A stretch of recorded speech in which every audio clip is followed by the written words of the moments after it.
ഏച്ചൂർ ശ്രീനാരായണ വിലാസം വായനശാല ഗ്രന്ഥാലയത്തിന്റെ ആഭിമുഖ്യത്തിൽ വായനശാല പരിധിയിലെ ഉന്നത വിജയം നേടിയ SSLC +2 വിദ്യാർത്ഥികൾക്ക് അനുമോദനവും കരിയർ ഗൈഡൻസ് ക്ലാസും സംഘടിപ്പിച്ചു.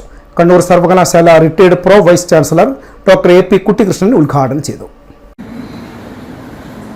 ഇപ്പോൾ നമ്മൾ കാണേണ്ടത് സ്വാഭാവികമായും എനിക്ക് തോന്നുന്നു വായനശാല ഇത്തരം ചടങ്ങുകൾ നടത്തുമ്പോൾ നമ്മൾ ശ്രദ്ധിക്കേണ്ടത് അടുത്ത വർഷം SSLC പാസ്സാകുന്ന അല്ലെങ്കിൽ അടുത്ത വർഷം +2 പാസ്സാകുന്ന കുട്ടികളുടെ രക്ഷിതാക്കളെയാണ് ഇത്തരം ഒരു ചടങ്ങിൽ മുൻപിലിരുത്തേണ്ടത് എന്നാണ് എൻ്റെ അഭിപ്രായം.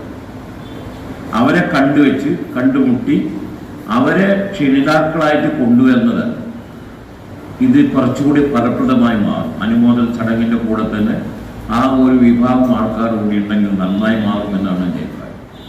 കഴിഞ്ഞ അധ്യയന വർഷത്തിൽ SSLC +2 ക്ലാസുകളിൽ നിന്നും മുഴുവൻ വിഷയങ്ങളിലും A+ നേടിയ വായനശാല പരിധിയിലെ വിദ്യാർത്ഥികളെയാണ് ചടങ്ങിൽ ആദരിച്ചത്. അതോടൊപ്പം ഉന്നത പഠനം തെരഞ്ഞെടുക്കുന്ന ഘട്ടത്തിൽ ശരിയായ തീരുമാനത്തിൽ എത്തിച്ചേരാൻ വിദ്യാർത്ഥികൾക്ക് അവബോധം നൽകുന്നതിനുമായി വിദ്യാഭ്യാസവും വിവിധ തൊഴിൽ സാധ്യതകളും വിശദമാക്കി കരിയർ ഗൈഡൻസ് ക്ലാസും പരിപാടിയിൽ നടന്നു.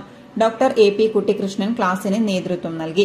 വായനശാല പ്രസിഡന്റ് പട്ടൻ ഭാസ്കരൻ മാസ്റ്റർ ചടങ്ങിന് അധ്യക്ഷത വഹിച്ചു. മുണ്ടേരി ഗ്രാമപഞ്ചായത്ത് മെമ്പർ ജിതേഷ് മച്ചാട്ട്, വായനശാല വനിതാ വേദി കൺവീനർ P സുസ്മിത, വിദ്യാർത്ഥിയായ PN മയൂക എന്നിവർ സംസാരിച്ചു. വായനശാല സെക്രട്ടറി CK നിതുൻ സ്വാഗതവും എക്സിക്യൂട്ടീവ് കമ്മിറ്റി അംഗം PK ബാബു മാസ്റ്റർ നന്ദിയും പറഞ്ഞു. News desk city news.